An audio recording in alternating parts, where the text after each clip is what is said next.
Hello बच्चों, कैसे आप लोग। आज हम लोग पढ़ने वाले क्लास 8 का अध्याय 10 यानी कि चैप्टर 10 को। ठीक है, हम लोग का जो वीडियो था 9.3 पूरी कंप्लीट हो चुका है।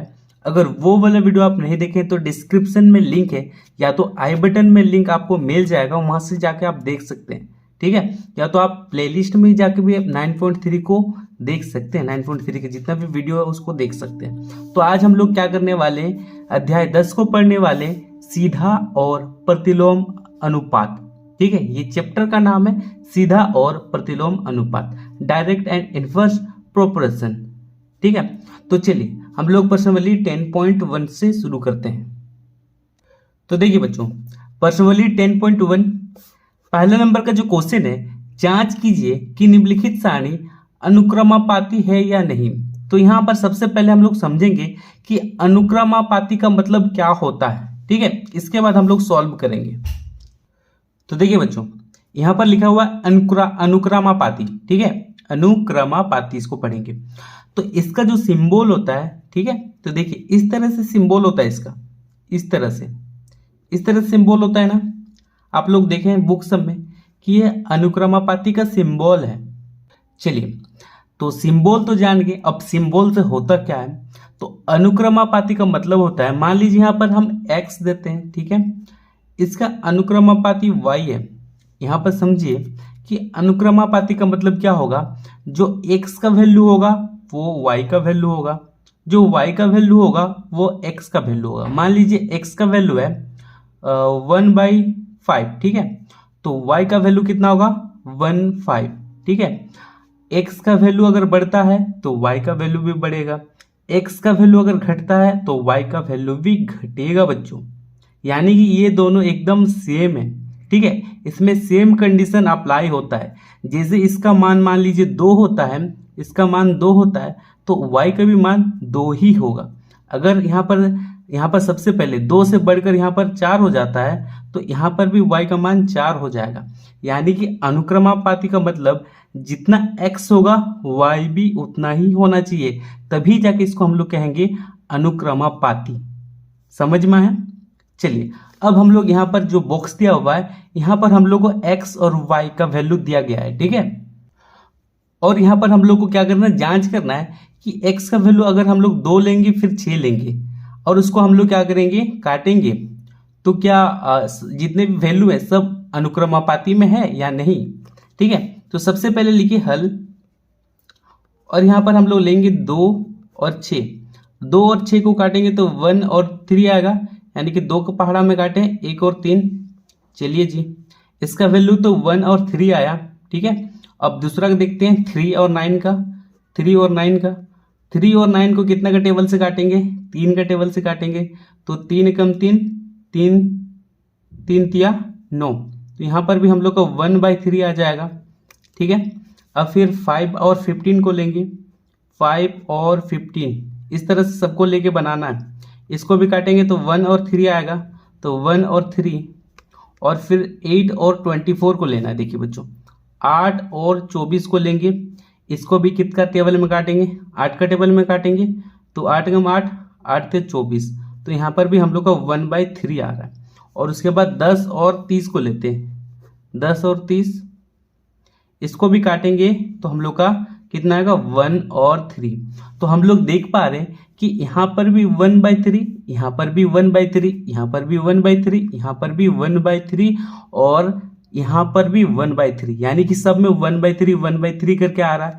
तो ये जो हम लोग का दिया हुआ है सारणी, ठीक है, ये क्या है, अनुक्रमापाती है। तो लिखिए अतः यह सारणी क्या है, अनुक्रमापाती है। लिख दीजिए अनुक्रमापाती।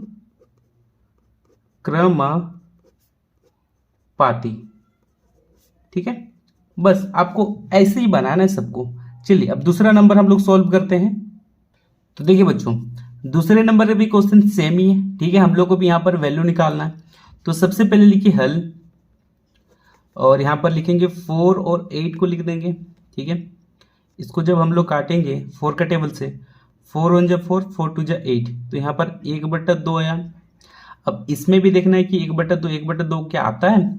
चलिए देख लेते हैं। यहाँ पर 7 और 14, ठीक है, इसको जब काटेंगे तो यहाँ भी 1/2 आएगा, क्योंकि 7 का पहाड़ा से 14 कट जाएगा, तो 1/2। फिर यहाँ पर 18 और 16, तो यहाँ पर लिखिए 18 और 16, ये किसका टेबल में आएगा बताइए। ये तो हम लोग जानते हैं 2 का टेबल में आएगा। 2 का पहाड़ा में 18 कितना बार बोलने में आता है, 9 बार, और 16 8 बार, ठीक है। तो क्या 9 और 8 कटेगा? नहीं, 9 और 8 नहीं कटने वाला, तो यहाँ पर 9 और 8 लिख देंगे। और आगे देखिए यहाँ पर दिया हुआ है, ठीक है, यहाँ पर दिया हुआ है 10 और 20, 10 और 20, इसको हम लोग 0 0 को काटेंगे तो यहाँ पर 1/2 आया। फिर यहाँ पर देखिए 11 और 22, इसको भी हम लोग काटेंगे 11 के टेबल से, 11 कम 11, 11 दूना 22, तो यहाँ पर 1/2। तो हम लोग देख पा रहे हैं कि यहाँ पर भी 1/2 आया, यहाँ पर भी 1/2, यहाँ पर लेकिन 1/2 नहीं आया, यहाँ पर 9/8 आया, यहाँ पर भी 1/2 आया, यहाँ पर भी 1/2 हुआ। क्या ये जो सारणी है, क्या ये अनुक्रमापाती है? नहीं होगा, क्योंकि यहाँ पर जो 18/16 का जो वैल्यू है वो 9/8 आया, इसीलिए ये क्या होगा, ये सारणी अनुक्रमापाती नहीं है। तो यहाँ पर लिखिए अतः यह सारणी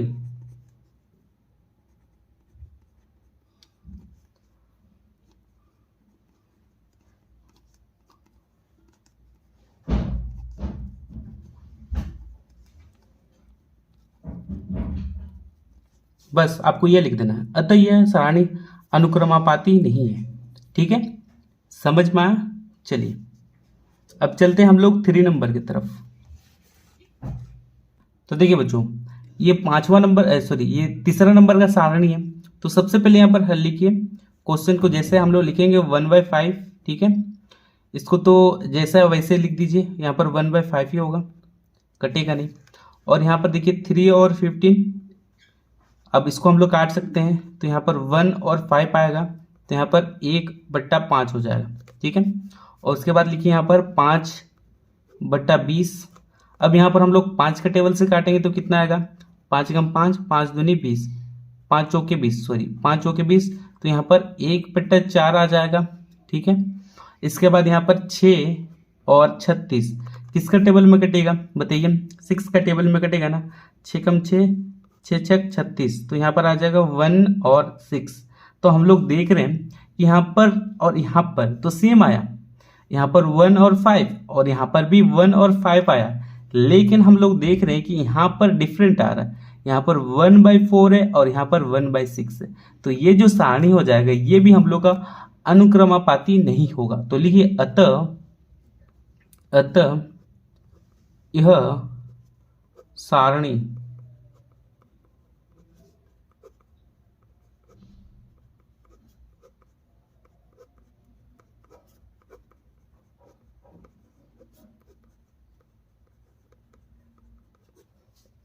बस यही लिख देना, अतः ये सारणी अनुक्रमापाती नहीं है, ठीक है, ये समझ में आया। अब चलते हैं दूसरे नंबर की तरफ।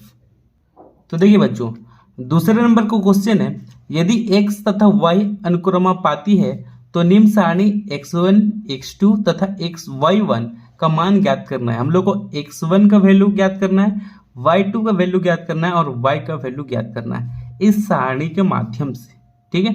चलिए इसको फटाफट अपने कॉपी में बना लेते हैं और इसको सॉल्व करते हैं बच्चों। दूसरे नंबर को क्वेश्चन लिख चुके हैं, हल x और y अनुक्रमापाती है, ये आपको लिख देना है। और उसके बाद इसलिए 3/12 बराबर x1 20 equal to x2 28 equal to 9 y1। अब क्या करना है, सबसे पहले इसको सॉल्व करना है, ठीक है, ये वाला जो दिया गया है इसको पहले सोल्व करना है, फिर इसको और इसको सोल्व करना है, फिर इसके साथ इसको सोल्व करना है। यानी कि समझिए कि ये वाला जो पार्टी है इसको एक बार इसके साथ लड़ाना है, ये वाला जो पार्टी है इसको फिर इसके साथ लड़ाना है, और ये वाला जो पार्टी है फिर इसके साथ लड़ेगा। यानी कि एक ही पार्टी सबके साथ लड़ेगा। समझ में आया सिंपल भाषा में। तो सबसे पहले लिखिए, अब सबसे पहले हम लोग क्या करेंगे, 3 और 12 को लिखिए इक्वल टू x1 और 20, यानी कि यहाँ पर हम लोग x1 का वैल्यू निकालेंगे। तो सबसे पहले देखिए हम लोग क्या करेंगे, तिरछा गुना करेंगे, इसको इधर भेजेंगे और इसको इधर भेज देंगे, या तो इसको यहीं पर ही रहने देंगे, कोई दिक्कत नहीं है। तो सबसे पहले हम लोग क्या करेंगे, यहाँ पर 3 है, ये भागा में है, इसको ऊपर भेजेंगे तो क्या हो जाएगा, गुना होगा, और 12 को वैसा का वैसे रहने दीजिए, और यहाँ पर x1।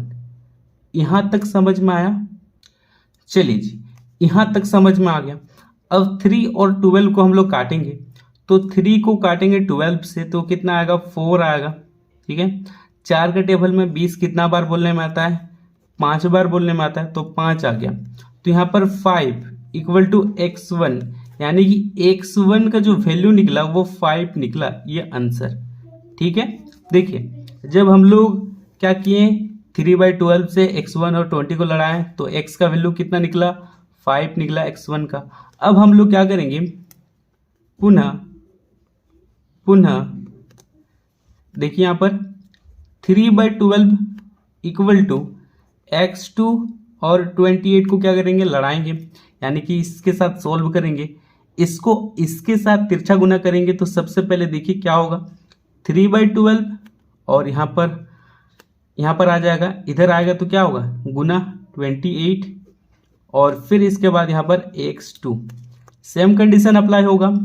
देखिए काटेंगे तो यहाँ पर 4 आएगा, 4 के टेबल में 28 कितना बार में आता है बताइए, आप लोग जानते हैं भली बात है, 7 बार में आता है जी, 7। तो यहाँ पर 7 इक्वल टू x2, तो x2 का वैल्यू कितना निकला, 7 निकला। ये हो गया हम लोग का आंसर। अब हम लोग थर्ड वाला निकालेंगे। थर्ड वाला देखिए बहुत इजी है, यहाँ पर लिखिए सबसे पहले 3 और 12 लिख दीजिए बराबर। अब हम लोग 9 और y1 के साथ एक बार लड़ाएंगे। अब हम लोग देखिए यहाँ पर तो दिक्कत वाली बात आ गई कि यहाँ पर जो वैल्यू है, ठीक है, यहाँ पर y1 नीचे में दिया गया है और 9 ऊपर में दिया हुआ। अब इसको कैसे सॉल्व करेंगे, कोई टेंशन नहीं, ये भी एकदम इजीली सॉल्व करेंगे। अब बच्चों हम लोग क्या करेंगे, जैसे हम लोग बनाते आ रहे हो वैसे ही बनाएंगे। अब y को हम लोग भेजेंगे, कोई दिक्कत नहीं है, चलिए y को भेजते हैं। यहाँ पर 3 गुना y1 और उसके बाद इसको भी इधर भेजेंगे तो क्या भागा में था, इधर हो जाएगा तो क्या हो जाएगा, गुना में, तो 9 गुना 12। ठीक है, अब देखिए ये इसके साथ गुना में है। अब हम लोग y1 को अकेला करेंगे, तो y1 को अकेला करने के बाद यहाँ पर 9 इंटू 12 और यहाँ पर 3। यहाँ तक समझ में आया? अब 3 के टेबल में 9 आता है, चलिए काटते हैं, यहाँ 3 आएगा। y1 इक्वल टू 3 गुना 12, अब गुना कीजिए तो कितना आएगा बताइए, 36 आएगा आंसर।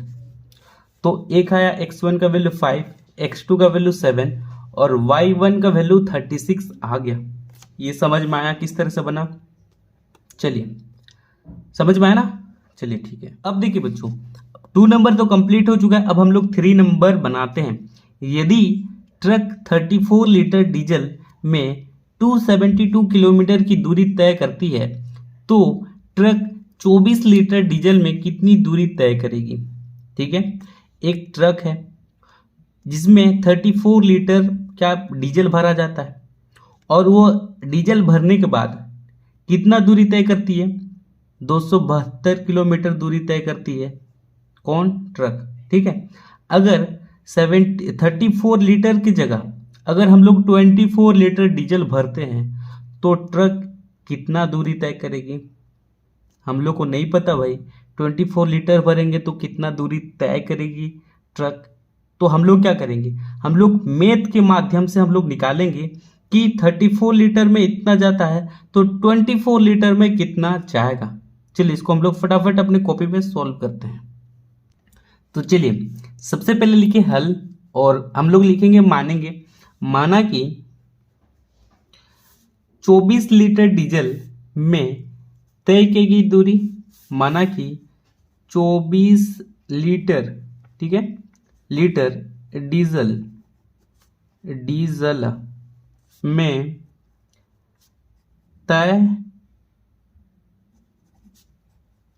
तय की गई दूरी इक्वल टू x किलोमीटर। ठीक है, माना कि 24 लीटर डीजल में तय की गई दूरी क्या माने हम लोग, x किलोमीटर माने। हम लोग को नहीं पता इसलिए हम लोग क्या मान रहे हैं, x किलोमीटर मान रहे हैं। ठीक है, अब इसके बाद यहाँ पर जैसे हम लोग सारणी बनाते हुए आ रहे हैं, यहाँ पर भी थोड़ा सा हम लोग सारणी को ड्रॉ करेंगे बच्चों। ठीक है, अब देखिए जैसे यहाँ पर हम बताए थे कि यहाँ पर एक सारणी बनाना होगा, तो इस तरह से आप एक बॉक्स बनाइए। यहाँ पर ऊपर में लिखिए पेट्रोल लीटर में और तय की दूरी किलोमीटर में। ठीक है, तो हम लोग जानते हैं कि अगर ट्रक में, ठीक है, वो जो हम लोग का ट्रक है यानी कि जो ट्रैक्टर है, अगर उसमें 34 लीटर पेट्रोल नहीं डीजल होगा। ठीक है, तो यहाँ पर पेट्रोल की जगह आप डीजल लिखिएगा। क्या लिखिएगा, डीजल लिखिएगा। यहाँ पर गलती से पेट्रोल लिख दिए, डीजल। ठीक है, पेट्रोल की जगह में क्या लिखिएगा, डीजल। ठीक है, तो डीजल 34 लीटर में कितना दूरी तय करता है, 272। ठीक है, अगर बोला गया है कि 24 लीटर डीजल अगर हम लोग भरते हैं तो कितना दूरी तय करेगा, हम लोग को नहीं पता, x। ठीक है, तो यहाँ पर एक लॉजिक होता है कि जब हम लोग 34 लीटर पेट्रोल भर रहे तो वहाँ पर 272 लीटर दूरी तय कर रहा है। अब यहाँ पर तो कम लीटर भर रहे ना, जो ट्रक में है हम लोग डीजल कम भर रहे हैं, 24 लीटर भर रहे हैं, तो सिंपल सी बात है दूरी भी कम होगा। जैसे यहाँ 272 होगा, इसमें से कुछ कम होगा, जैसे मान लीजिए 200 हो सकता है, इस हिसाब से। तो चलिए यहाँ पर हम लोग सॉल्व करेंगे। तो सबसे पहले यहाँ पर लिखेंगे 34/272 इक्वल टू यहाँ पर 24/x। इस तरह से हम लोग सॉल्व करते आ रहे हैं। अब हम लोग क्या करेंगे बच्चों, अब हम लोग तिरछा गुना करेंगे। ठीक है, तो देखिए बच्चों, x को इधर भेजेंगे और 272 को इधर भेजेंगे। तो सबसे पहले हम लोग वही काम करते हैं, यहाँ पर 34 इंटू एक्स को इधर भेजें तो गुना हो जाएगा x, और फिर ये 24 है, ये भी भागा में इधर जाएगा तो क्या हो जाएगा, गुना में 272। अब हम लोग क्या करेंगे, x को अकेला करेंगे, तो x लिखिए 24 इंटू 272/34। अब देखिए लास्ट में 2 है, यहाँ पर भी 4 है, तो 2 का टेबल से काटेंगे तो यहाँ पर 2 कम 2, फिर इसके बाद हो जाएगा यहाँ पर 6 यानी कि 3, और यहाँ पर 12, तो 136 आया, और यहाँ पर कितना आएगा, 17 आएगा। ठीक है, अब 17 के टेबल में 136 कितना बार बोलने में आता है, 8 बार बोलने में आता है, तो पूरा पूरी कट गया, 24 और 8 बचा। ठीक है, तो x इक्वल टू 24 गुना 8। अब 24 को हम लोग 8 से गुना करेंगे तो यहाँ पर आएगा 32 का 2, और यहाँ पर 16 और 3 19, तो 192 किलोमीटर जाएगा। तो x इक्वल टू कितना जाएगा बताइए, 192 किलोमीटर। ठीक है, अगर हम लोग 24 लीटर डीजल भरते हैं तो कितना दूरी तय करेंगे, 192 किलोमीटर। ये हो गया हम लोग का आंसर। तो देखिए बच्चों, 4 नंबर क्वेश्चन है, यदि 16 पेंसिल का मूल्य 64 रुपीज़ है तो 144 रुपीज़ में कितने पेंसिल खरीदे जाएंगे। यानी कि हम लोग 16 अगर पेंसिल खरीदते हैं तो हम लोग को 64 रुपया लगता है, वही हम लोग 144 रुपया में कितना पेंसिल खरीद सकते हैं उसको हम लोग को निकालना है। ठीक है, तो चलिए इसको भी हम लोग फटाफट कॉपी में सॉल्व करते हैं। तो सबसे पहले यहाँ पर भी हल लिखिए, और यहाँ पर भी हम लोग लिखेंगे माना की। ठीक है, माना कि 144 रुपीज़ में खरीदी गई पेंसिल।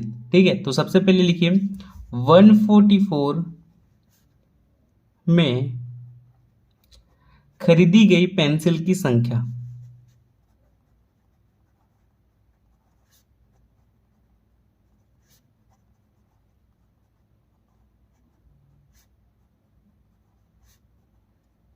Equal to x। माना कि 144 में खरीदी गई पेंसिल की संख्या x, हम लोग को नहीं पता कि 144 रुपीज़ में हम लोग को कितना को पेंसिल मिलेगा, तो हम लोग x लिखें। तो यहाँ पर भी हम लोग सारणी बनाएंगे बच्चों। ठीक है, तो हम पहले सारणी बना लेते हैं। तो देखिए बच्चों, इस तरह से बनिए, खरीदी गई पेंसिल की संख्या और नीचे में मूल्य दीजिए। तो हम लोग जब हम लोग खरीदें पेंसिल, ठीक है, 64 यानी कि कितना पेंसिल खरीदें, 16 को जो पेंसिल खरीदे तो हम लोग को कितना पैसा लगा, 64।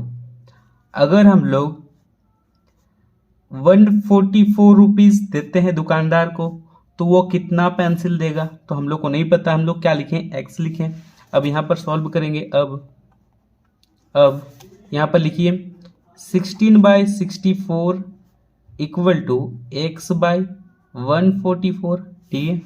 अब तिरछा गुना होगा, चलिए 16 गुना 144 और ये तो 64 है ही, और x हो गया अकेले। अब हम लोग थोड़ा सा x को इधर बुलाते हैं, x इधर, और 16 इंटू 4 और यहाँ 64। तो यहाँ पर समझिए, यहाँ पर कुछ चेंजेस नहीं किए, x को बस इधर कर दिए और ये वाला पार्टी को इधर कर दिए, ठीक है। अब इसके बाद हम लोग जानते हैं कि 16 का पहाड़ा में 64 आता है ना। चलिए जी, आता है 64। 16 का पहाड़ा में कितना बार में आता है, 4 बार में आता है ना। 16 चौके 64। अब देखिए 4 का टेबल में 144 आता ही नहीं पता, लेकिन 2 का टेबल में कट जाएगा, तो काटते हैं। यहाँ पर 4 और यहाँ पर 7 और यहाँ पर 2, फिर यहाँ पर भी 2, फिर से काटेंगे तो यहाँ पर 36, यानी कि x का वैल्यू कितना निकला, 36। यानी कि 144 में रुपया में कितना पेंसिल आएगा, 36 पेंसिल। ये हो गया हम लोग का आंसर, ठीक है। अब चलते हैं हम लोग 5 नंबर के। अब देखिए बच्चों, 5 नंबर क्वेश्चन है, यदि 8 किलोग्राम चीनी का मूल्य 240 रुपया है तो 330 में कितना चीनी खरीदा जाएगा, यानी कि 330 रुपये में कितना किलोग्राम चीनी हम लोग खरीद सकते हैं, ये क्वेश्चन पूछ रहा है। तो चलिए इसको फटाफट सॉल्व करते हैं कॉपी में। तो लिखिए बच्चों, सबसे पहले लिखिए हल, लिखिए माना की चीनी की मात्रा, क्या लिखेंगे, चीनी की मात्रा, ठीक है, इक्वल टू x। चीनी की मात्रा हम लोग कितना मानते हैं, x मानेंगे। अब इसके बाद यहाँ पर हम लोग क्या करेंगे, सारणी बनाएंगे। कैसे बनाएंगे, चीनी की मात्रा बटा मूल्य बनाएंगे। तो यहाँ पर लिखिए चीनी की मात्रा और नीचे में लिखिए मूल्य, ठीक है। चलिए ये बन गया हम लोग का सारणी। अब इसके बाद यहाँ पर हम लोग लिखेंगे, सबसे पहले देखिए कि अगर हम लोग 240 रुपया, ठीक है, दुकानदार को 240 रुपया दे रहे हैं, तो हम लोग को कितना 8 केजी क्या मिल रहा है, चीनी मिल रहा है, ठीक है, मिल रहा है ना। यहाँ पर केजी नहीं लिखेंगे, केजी लिख दें। तो अगर हम लोग दुकानदार को 330 रुपया देते हैं तो कितना केजी हम लोग को चीनी मिलेगा, तो हम लोग को नहीं पता, तो यहाँ पर हम लोग क्या लिखेंगे, x लिखेंगे। अब इसके बाद हम लोग सॉल्व करेंगे बच्चों। अब तो यहाँ पर लिखिए 8/240 बराबर यहाँ पर x/330। अब हम लोग क्या करेंगे, इसको इधर भेजेंगे, इसको इधर भेज देते हैं। ले तो यहाँ पर ही रहने दीजिए, कोई टेंशन नहीं है। तो सबसे पहले यहाँ पर 8 गुना, ये भागा में इधर जाएगा, क्या होगा, गुना हो जाएगा। तो 330 और यहाँ पर 240 और यहाँ पर x। थोड़ा सा हम लोग अच्छे से सजा के लिखते हैं, x को इधर करेंगे और ये वाला पार्टी को 330 और यहाँ पर 240 कर देंगे। अब देखिए, अब हम लोग काटेंगे, 0 से 0 कैंसिल। अब 8 का पहाड़ा में 24 कितना बार बोलने में आता है, 3 बार बोलने में आता है, ठीक है। तो 3 यहाँ भी है और यहाँ 3 है, तो काट सकते हैं 11 बार में। तो x का वैल्यू कितना है, 11 केजी, ठीक है। 330 रुपया में कितना चीनी मिलेगा, 11 केजी चीनी मिल जाएगा। समझ में आया 5 नंबर। अब चलते हैं 6 नंबर की तरफ। ये हो गया हम लोग का आंसर। तो देखिए बच्चों, 6 नंबर क्वेश्चन है, एक कार की औसत चाल 40 किलोमीटर प्रति घंटा, यानी कि 1 घंटा में कितना मिनट होता है बताइए, 60 मिनट। तो 40/60 हो जाएगा, ठीक है। और यहाँ पर पूछा जा रहा है कि कार 1 घंटा 15 मिनट में कितनी दूरी तय करेगी, ठीक है। जो कार का औसत चाल है वो 40 किलोमीटर प्रति घंटा है, यानी कि कार 40 किलोमीटर की प्रति घंटे की रफ्तार से चल रही है। तो यहाँ पर पूछा जा रहा है कि कार 1 घंटा 15 मिनट में कितनी दूरी तय कर सकती है, ठीक है। ये क्वेश्चन पूछा जा रहा है। चलिए इसको भी हम लोग कॉपी में सॉल्व करते हैं। तो सबसे पहले लिखिए हल लिखने के बाद हम लोग क्या करेंगे, यहाँ पर लिखेंगे माना कि तय की गई दूरी इक्वल टू x किलोमीटर।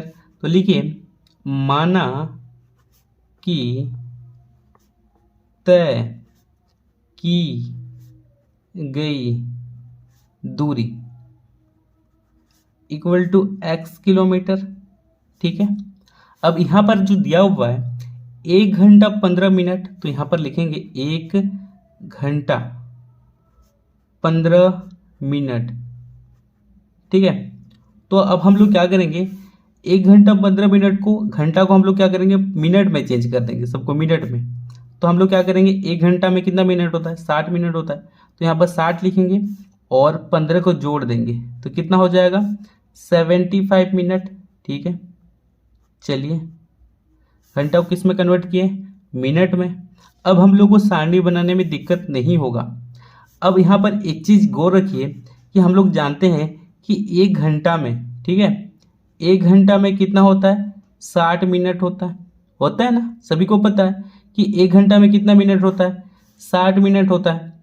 अब यहाँ पर प्रति घंटा जो बोला है, तो यहाँ पर हम लोग जो सारणी बनाएंगे तो 40/60 हो जाएगा। ठीक है, तो सबसे पहले यहाँ पर लिखिए तय की दूरी लिखिएगा और नीचे में क्या लिखिएगा, समय या तो मिनट लिखिएगा। तो सबसे पहले लिखिए यहाँ पर तय की गई दूरी यानी कि किलोमीटर में,